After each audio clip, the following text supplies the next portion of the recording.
예수 그리스도를 믿고 구원받으면 겉으로 보기에는 별 달라진 게 없어 보이지만 실은 수많은 변화가 일어납니다. 그래서 우리가 과연 얼마만큼 놀라운 신분으로 변하게 되는지 살펴보고, 그런데 왜 우리의 신분은 그렇게 놀랍게 변했는데 우리의 상태는 여전히 그 모양 그대로인지 한번 생각해 보고자 합니다. 예수 그리스도를 구원자로 믿고 받아들일 때 우리에게 어떤 변화가 나타나는지 요한복음 5장 24절에 기록되어 있습니다. 진실로 진실로 내가 너희에게 이르노니 내 말을 듣고 또 나를 보내신 분을 믿는 자는 영존하는 생명이 있고 또 정죄에 이르지 아니하리니 사망에서 생명으로 옮겨졌느니라. 이 말씀을 보면은 옆에 영어 성경을 참고하셔도 되고 우리말로도 각 시제가 표시가 되어 있습니다. 예수님의 말씀을 듣고 또 믿는 자는, 듣고 믿으면 어떻게 됩니까? 영존하는 생명을 소유하게 됩니다. 동사는 가지다, 현재형으로 되어 있죠. 영존하는 생명을 가지게 됩니다. 현재 우리는 영존하는 생명이 있습니다. 죽은 다음에 영생을 주는 게 아니라 예수님을 믿는 바로 그때 영원한 생명을 받아 누린다는 겁니다. 두 번째, 우리의 미래의 앞날이 보장되어 있습니다. 정죄에 이르지 아니하리니, 미래 시제로 되어 있습니다. 하나님께서 장차 죄인들을 심판하실 때에 우리는 예수님을 통해 죄 용서를 받았기 때문에 정죄와 심판을 받지 않게 될 것을 이야기합니다. 또 한 번 믿고 구원받은 자에게 일어난 변화, 과거 이미 이루어진 겁니다. 사망에서 생명으로 옮겨졌다고 했습니다. 우리가 사망에서 생명으로 옮아간 것이 아니라 옮겨졌다고 수동태 과거형으로 되어 있습니다. 그 말은 내가 옮겨간 것이 아니라 하나님께서 사망의 멍에에서 나를 건져내서 생명으로 그분의 왕국으로 데려가셨다는 겁니다. 이거는 이미 완료 시제로 표현되어 있습니다. 이미 이루어진 일입니다. 그래서 예수님을 믿고 구원받은 자에게는 과거와 현재와 미래가 모두 안전하게 보장된다는 것을 알 수가 있습니다. 우리가 구원받았다 이야기할 때 무엇이 어떻게 구원받는지 이해할 필요가 있습니다. 사람은 세 부분으로 구성된다고 했죠. 어떻게 구성돼요? 영과 혼과 몸이 있습니다. 영적인 변화, 요한복음 3장 5절과 6절에 보면은 영적인 변화, 우리가 예수님을 믿을 때 다시 태어납니다. 우리의 영이 다시 태어납니다. 요한복음 3장 5절 말씀을 읽어보겠습니다. 예수님께서 대답하시되 진실로 진실로 내가 내게 이르노니 사람이 물에서 나고 성령에게서 나지 아니하면 하나님의 왕국에 들어갈 수 없느니라. 육에서 난 것은 육이요 성령에게서 난 것은 영이니. 우리의 몸이 다시 태어나는 것이 아니라 우리의 영이 새롭게 태어납니다. 두 번째, 사람을 구성하는 혼은 어떻게 되느냐? 베드로전서 1장 9절 말씀에, 베드로전서 1장 9절 말씀에 뭐라고 되어 있습니까? 이는 너희가 너희 믿음의 결말 곧 너희 혼의 구원을 받았기 때문이라. 우리 혼은 구원받습니다. 사람을 대표하는 것은, 그의 인격을 대표하는 것은 혼입니다. 혼이 하나님의 말씀을 듣고 믿을지 말지 결정을 내릴 수가 있고, 죄를 지어도 혼이 책임을 집니다. 잘한 일이 있어도 혼이 상을 받습니다. 혼의 역할이 중요합니다. 사람이 죽고 나면은 하나님께서 주신 생명의 숨, 영은 하나님께서 거두어 가십니다. 또 혼을 감싸고 있는 우리 이 몸의 껍질, 이 신체는 땅에 묻혀서 썩습니다. 그리고 혼이 천국에 들어가든지 지옥에 들어가든지 들어가도 혼이 천국 들어가거나 혼이 지옥에 들어가거나 합니다. 혼이 책임을 다 지게 됩니다. 자, 그런데 혼의 구원을 받았다. 무엇으로요? 무엇으로부터 구원받았습니까? 지옥 갈 혼이 믿음으로 말미암아 지옥 형벌에서 구원을 받은 것입니다. 믿음의 결말 믿는 자는 혼이 지옥에서 구원받습니다. 자, 그럼 우리의 몸은 어떻게 되느냐?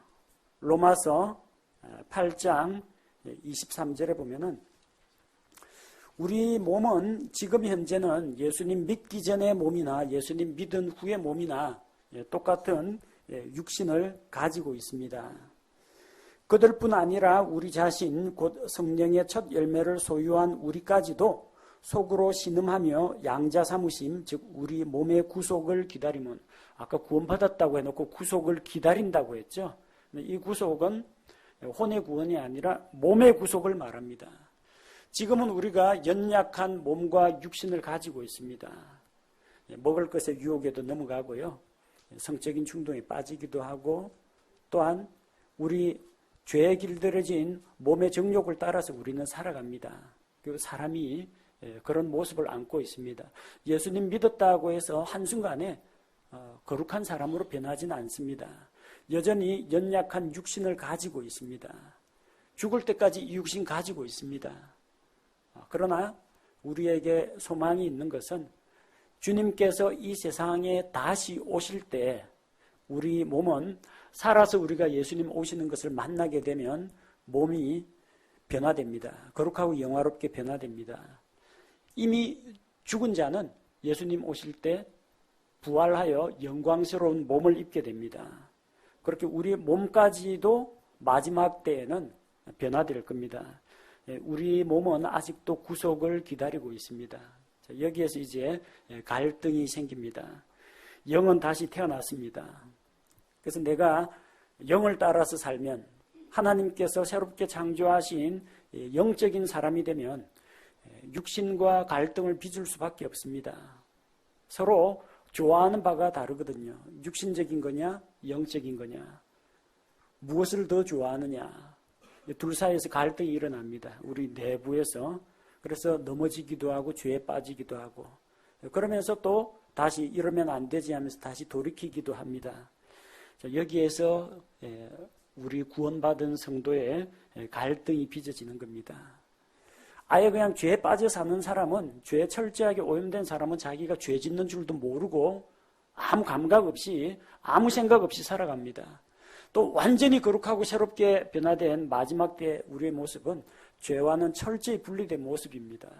그러나 이 세상에서 몸을 입고 살아가는 동안은 여전히 우리는 죄의 유혹과 사탄의 공격과 이런 것들을 직면해서 이런 것들과 맞부딪혀서 살아갈 수밖에 없다는 겁니다.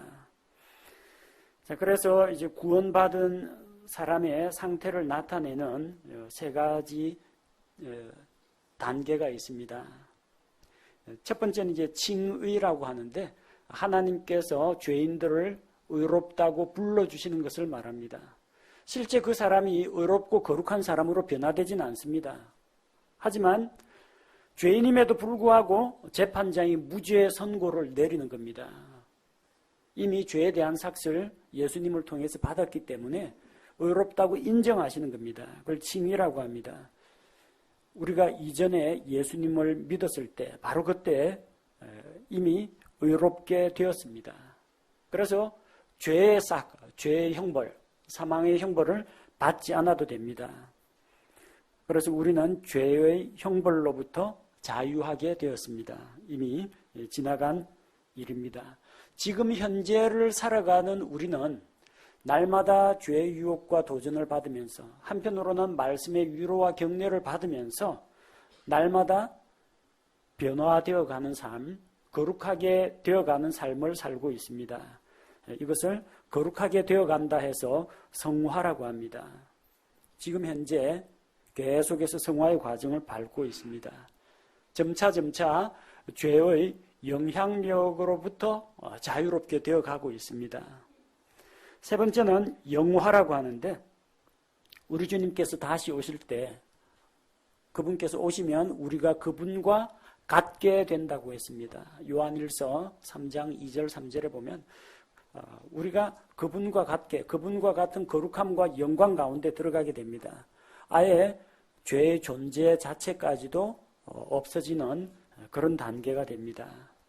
이것은 구원받은 사람의 각 수준이나 단계를 나타낸다기보다도 구원받은 자가 반드시 거치게 되는 그런 단계라고 보시면 됩니다. 그래서 이미 우리는 구원받았고 날마다 죄의 영향력으로부터 자유롭게 되어가며 마침내는 완전하게 될 것을 믿습니다. 구원은 이미 받은 겁니다. 성화와 영화는 구원받은 자가 앞으로 얻게 될, 앞으로 통과하게 될 삶의 모습을 이야기하는 겁니다. 구원받은 성도들에게 얼마나 놀라운 일이 일어나는가 몇 가지만 꼽아봤습니다. 놀라운 축복, 놀라운 선물입니다.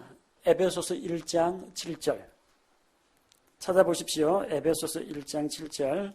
자, 구원받은 자는 어떤 변화를 겪게 됩니까? 그분의 은혜에 따라서 그분의 피를 통해 구속, 곧 죄들의 용서를 받았다는 겁니다. 우리가 과거에 지은 죄, 현재 짓고 있는 죄, 앞으로 짓게 될 죄까지도 이미 예수님의 피로 다 용서를 받았습니다. 죄 용서를 받았습니다. 두 번째는 로마서 3장 24절. 모든 사람은 죄인이라고 했죠. 모든 사람이 죄를 지었기 때문에 하나님의 영광에 이르지 못했는데, 그런데 그리스도 예수님 안에 있는 구속을 통해서 하나님의 은혜로 값없이 의롭게 되었다는 겁니다. 하나님께서 나의 지나간 죄를 기억지도 아니하시고 내가 추악한 죄인임에도 불구하고 예수님께서 입혀주신 의를 보시고 나를 의롭다고 인정해 주시는 겁니다. 그래서 이제 죄로 원수가 되었던 우리가 하나님과의 관계를 회복하게 됩니다. 로마서 5장 1절, 우리가 믿음으로 의롭게 되어 우리 주 예수 그리스도를 통해 하나님과의 화평을 누리는도다. 옛날에는 어땠습니까? 하나님은 무서운 재판장, 우리는 심판을 기다리는 죄인들에 불과했습니다. 그리고 죄로 인해서 하나님과 원수가 되었던 그런 사이였습니다. 그러나 이제 원수된 것을 다 제거하시고 하나님과 우리 사이에 있는 막혀있던 장벽을 다 없애고 하나님과 화평을 누리게 되었습니다. 누구하고 원수지면 기분 안 좋죠. 근데 원수진 그 사람이 높은 권력자다, 힘이 센 사람이다, 그럼 불안하죠. 하나님하고 원수 맺는다는 것은 정말 두려운 일입니다. 그 하나님과 우리가 화해하게 되고 화평을 이루었다는 건 참 감사한 일입니다. 자, 요한복음 1장 12절은 여러분들 다 암송하고 계신 말씀이죠. 자, 그분을 받아들이는 자, 곧 그분의 이름을 믿는 자들은 어떻게 됩니까? 하나님의 아들들, 하나님의 자녀가 된다고 했습니다. 하나님을 우리의 아버지로 모시게 되고 우리가 하나님의 자녀라는 겁니다. 자녀에게 필요한 모든 것은 아버지가 다 책임을 집니다. 자녀의 먹고 자고 쓸 것, 필요한 모든 것들, 물질뿐만 아니라 보호와 평안과 안전과 미래 나아갈 길까지도 아버지가 다 돌봐줍니다. 우리가 하나님의 자녀가 되었다는 것은 하나님과의 친밀한 관계로 우리가 그 관계 안으로 들어왔다는 이야기이고, 또 하나님의 자녀가 되어서 하나님께서 소유하신 모든 것을 우리가 상속받는다는 것을 의미합니다. 자, 다음으로 다섯 번째로 베드로후서 1장 3절과 4절 말씀. 자, 우리에게 또 어떤 변화가 일어나느냐? 우리는 태어날 때부터 타락한 아담의 본성을 가지고, 죄의 본성을 가지고 태어납니다. 그러나 베드로후서 1장 3절 4절을 보면 우리를 부르사 영광과 덕에 이르게 하신 분을 아는 것을 통해 그분의 신성한 권능이 생명과 하나님의 성품에 속한 모든 것을 우리에게 주셨도다. 하나님의 성품에 속한 것을 우리에게 이미 주셨습니다. 그것들로 말미암아 지극히 크고 보배로운 약속들이 우리에게 주어졌나니 이것은 너희가 이 약속들을 힘입어 정욕으로 인해 세상에 있게 된 썩을 것을 피하여 하나님의 본성에 참여하는 자가 되게 하려 함이니라. 타락한 아담의 본성 대신에 이제는 새롭게 창조된 하나님의 창조물로서 하나님의 선하심과 거룩하신 그 성품을 우리가 받아 누리고 그 성품에 참여하는 자가 된다는 겁니다. 또 로마서 6장 14절 15절 말씀을 보면은 로마서 6장 14절 15절 과거에는 우리가 율법의 지배하에 있었습니다. 율법은 옳고 그른 걸 따지고 잘못한 죄인들에 대해서 비난하고 정죄합니다. 자, 그러나 이제 우리의 신분이 달라졌습니다. 로마서 6장 14절 15절에 보니까 너희가 율법 아래 있지 아니하고 은혜 아래 있으므로 죄가 너희를 지배하지 못하리라. 율법 아래 있지 않습니다. 율법의 요구는 예수님께서 다 이루셨습니다. 우리는 은혜 아래 있습니다. 율법 아래 있지 않기 때문에 더 이상 죄가 우리를 주관하지 못합니다. 은혜가 우리를 주관합니다. 율법 아래 있지 아니하다고 해서 법을 어기고 마음대로 살라는 이야기가 아닙니다. 율법이 아니라 우리는 은혜의 법 아래, 사랑의 법 아래에 있습니다. 요한일서 5장 11절 12절 자, 영원한 생명은 그분의 아들, 하나님의 아들 예수 그리스도 안에 있습니다. 그런데 내가 예수 그리스도를 믿고 받아들임으로 말미암아 예수님 안에 있는 영원한 생명을 우리가 받아 누리게 되었습니다. 자, 참으로 놀라운 변화가 이미 우리에게 일어났습니다. 언제? 예수님 믿는 바로 그때 일어났습니다. 사람들 중에는 구원을 이렇게 단번에 받는 구원이 아니라 점진적으로 구원에 이르게 된다라고 구원을 하나의 노력해서 얻는 과정으로 생각하는 사람들이 있습니다. 왜 그렇게 생각을 하느냐? 성경 번역의 차이 때문입니다. 빌립보서 2장 12절 말씀을 보면 그러므로 나의 사랑하는 자들아 너희가 항상 순종한 것 같이 내가 있을 때뿐 아니라 지금 내가 없을 때에도 더욱더 순종하여 두려움과 떨림으로 너희 자신의 구원을 일하여 드러내라. 너희는 이미 구원을 받았는데 구원받은 것을 바깥으로 삶으로 드러내고 간증을 하라는 이야기입니다. 그런데 이 개역 성경에는 이 구절이 어떻게 되어 있느냐면 두렵고 떨림으로 너희 구원을 이루라고 되어 있습니다. 아직 구원을 받은 건 아니고 언제 또 구원에서 떨어질지 멀어질지 모르니까 두렵고 떨리고 긴장하는 마음으로 구원을 이루어 가라고 했습니다. 근데 구원은 이루어가는 과정이 아닙니다. 예수님께서 십자가에서 다 이루었다고 말씀하셨습니다. 만약 우리가 구원을 이루어 가야 하는 거라면 예수님의 십자가는 과연 무슨 의미가 있겠습니까? 예수님께서 다 이루셨고 우리는 주님께서 다 이루신 것을 믿고 받아들이는 것만 하면 됩니다. 구원은 점진적인 과정이 아니라 믿음으로 단번에 구원을 받게 됩니다. 자, 요한복음 1장 12절에서 우리가 그분을 받아들이고 그분을 믿으면은 하나님의 아들, 곧 하나님의 자녀가 된다고 했죠. 하나님의 자녀로 새롭게 태어나는 겁니다. 출생과 빗대어 가지고 한번 비교해서 생각해 보십시오. 구원은 하나님의 자녀로 태어나는 겁니다. 그럼 아기가 태어나는데 얼만큼 오래 걸립니까? 산통을 이틀씩 하는 분도 있지만 어쨌든 한순간에 세상 밖으로 나옵니다. 죽을 때까지 산도를 통과하는 사람은 없습니다. 일단 통과를 한 다음에 출생한 다음에 죽을 때까지 살아가는 것입니다. 아기가 한순간에 태어납니까? 아니면 수십 년간 지속적으로 태어나는 과정을 겪습니까? 단 한순간입니다. 태어났으면 그 다음부터는 사람입니다. 사람으로서 살아갑니다. 좀 잘못했다고 엄마 뱃속으로 도로 들어가가지고 다시 출생의 과정을 또 겪거나 하지는 않습니다. 출생은 한 번입니다. 하나님의 자녀로 태어나는 것은 한순간에 한 번만에 이루어집니다. 아이가 자라는 과정에서 실수나 잘못을 저지른다고 해서 태어나지 않은 이전 상태로 돌아가지는 않습니다. 예수 그리스도를 믿고 하나님의 자녀로 태어났다. 그 사람이 죄를 짓는다고 구원받기 이전으로 돌아가는 건 아닙니다. 왜냐하면 그 사람의 행실과 그 사람의 성품은 여전히 부족함이 많지만 우리는 우리의 의로운 행동과 우리의 고상한 성품으로 구원받는 게 아니라 예수님의 십자가의 피로 구원받기 때문입니다. 갓난아이가 말도 못하죠? 말도 못하는 게 사람입니까? 사람 맞습니다. 갓난아이가 몸도 가누지 못하고요. 공부도 못하고 달리기도 못합니다. 사람입니까? 사람 맞습니다. 사람으로 태어났으니까 사람입니다. 뭘 해서 사람이 아닙니다. 그 다음에 사람답게 사는 것은 태어난 다음에 배워나가고 자라면서 성장하면서 차차 변하게 되는 것입니다.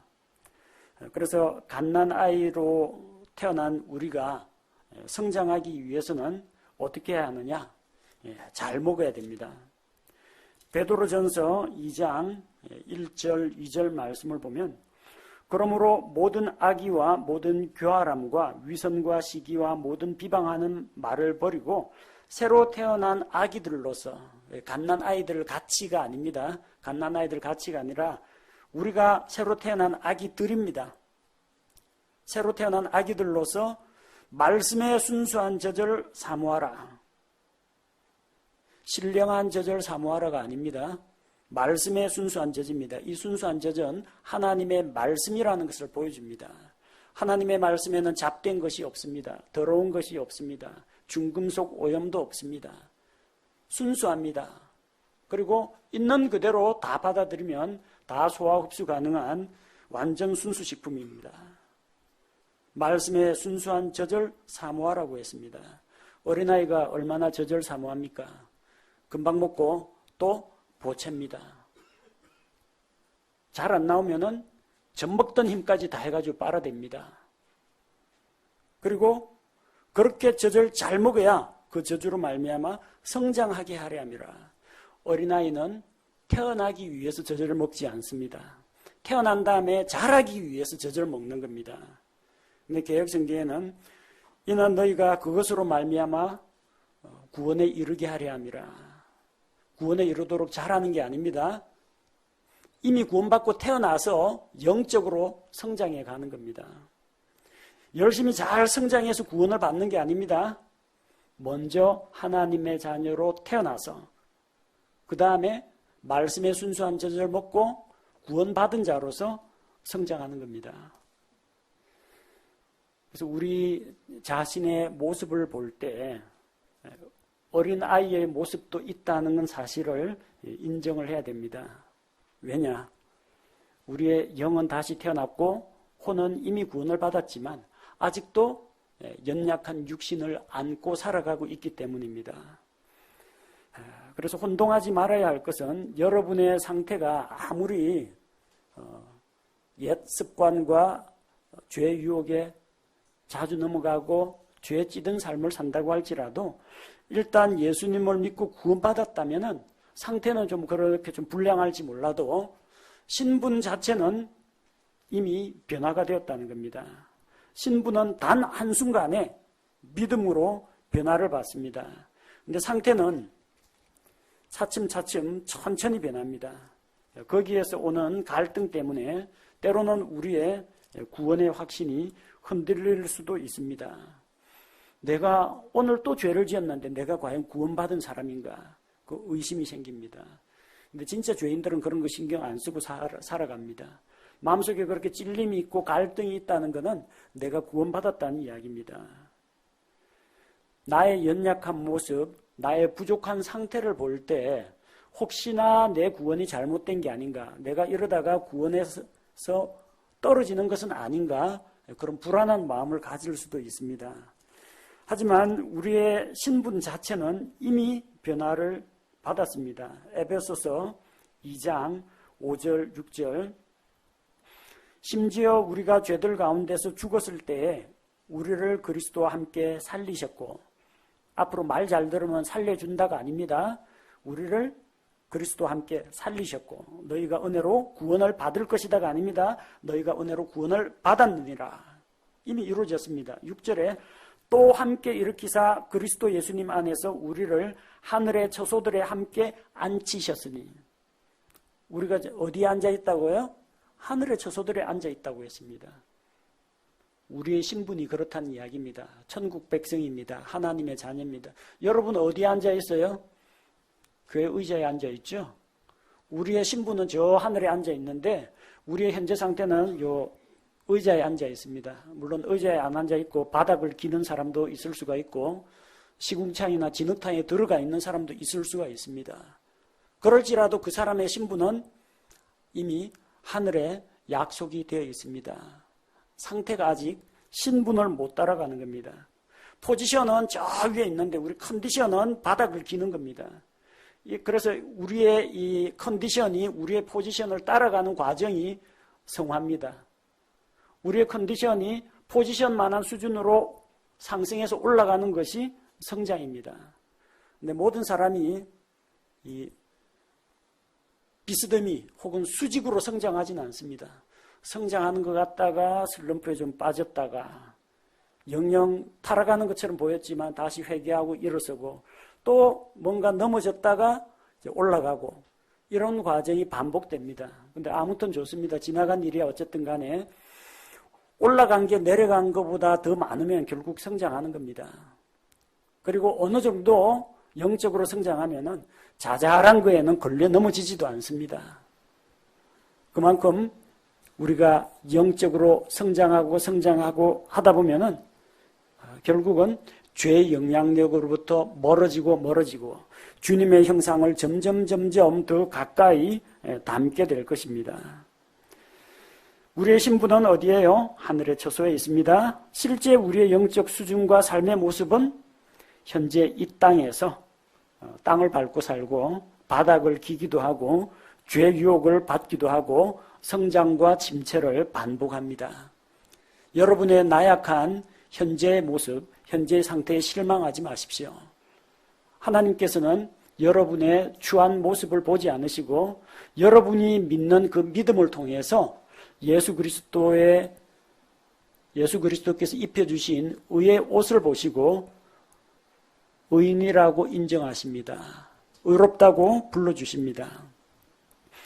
그래서 구원받은 우리가 기억해야 할 것은 우리 신분은 절대로 변하지 않습니다. 변하는 것은 상태만 왔다 갔다 변할 뿐입니다. 상태는 그날의 기분에 따라서, 환경에 따라서, 다른 사람과의 관계에 따라서 계속해서 변해갑니다. 하지만 우리가 자기 신분을 분명히 알고 신분에 맞게 자기 상태를 변화시켜 나가면 반드시 영적으로 성장합니다. 구원은 한순간입니다. 어린아이가 태어나는 것이 한순간인 것처럼 구원은 한순간에 하나님의 자녀로 태어나는 겁니다. 그러나 어린아이가 태어나면은 적어도 수십 년 동안은 계속해서 성장해 나갑니다. 마찬가지로 하나님의 자녀로 태어난 우리가 영적으로 성장하는 것은 지속적으로 이루어지는 과정입니다. 삶의 변화가 더딜지라도 너무 조급해한다거나 자기 모습에 실망하지 마시기 바랍니다. 우리 어린 시절에 읽었던 동화 중에서 이제 거지 왕자 혹은 거지와 왕자 이야기가 있죠. 얼굴이 비슷한 이 두 사람이 왕자하고 거지가 얼굴이 비슷한데 왕자는 왕궁 생활이 짜증이 나서 밖에 좀 나가서 돌아다니고 싶고 거지는 이제 왕궁 들어가면 좋은 게 많을 것 같으니까 서로 옷을 바꿔 입고 한 사람은 이제 거지 굴로 들어가고 한 사람은 왕궁으로 들어갑니다. 거지가 왕자 옷을 입었다고 해서 한순간에 왕자처럼 살 수는 없습니다. 옛날 습관 그대로 나오죠. 음식을 먹는데 나이프하고 포크 대신에 맨손으로 집어먹습니다.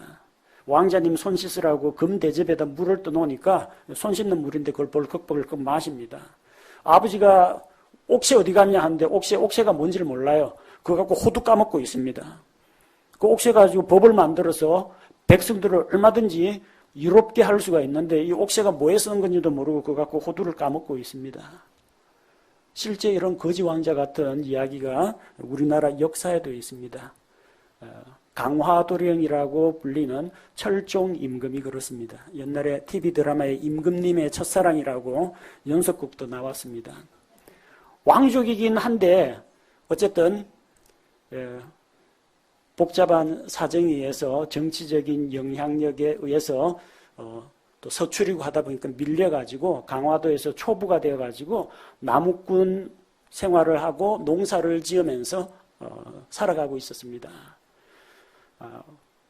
일종의 귀향을 간 거죠.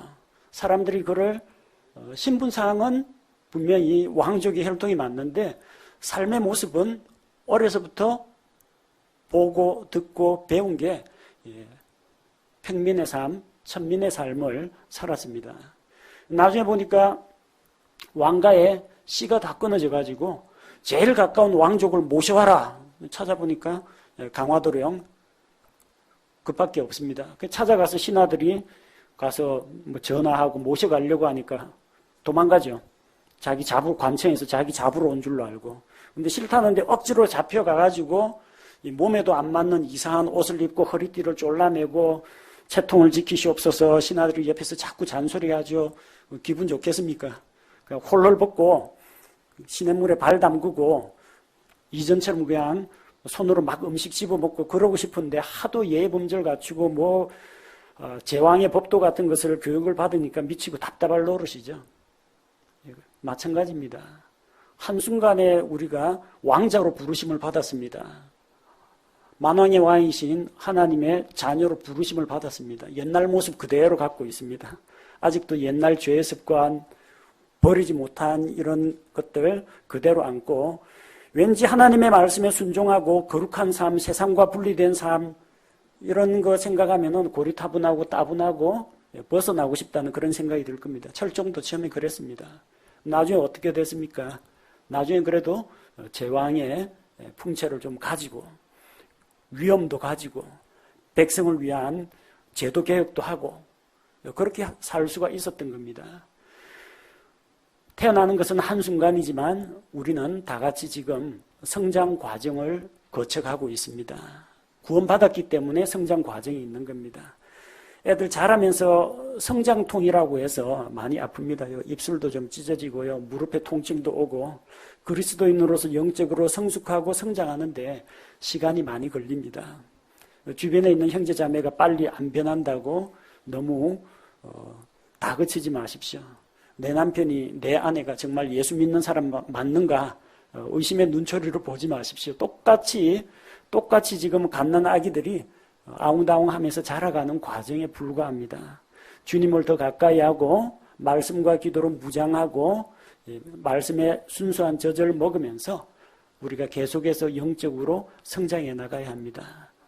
한 번 구원은 영원한 구원입니다. 그러나 구원받았다고 그걸로 끝났다 생각하고 마음대로 살라는 이야기가 아니라 구원받은 이후에는 우리가 하나님의 자녀답게 왕의 자녀답게 살아가는 영적 성장 과정이 있다는 것을 꼭 기억하시기 바랍니다.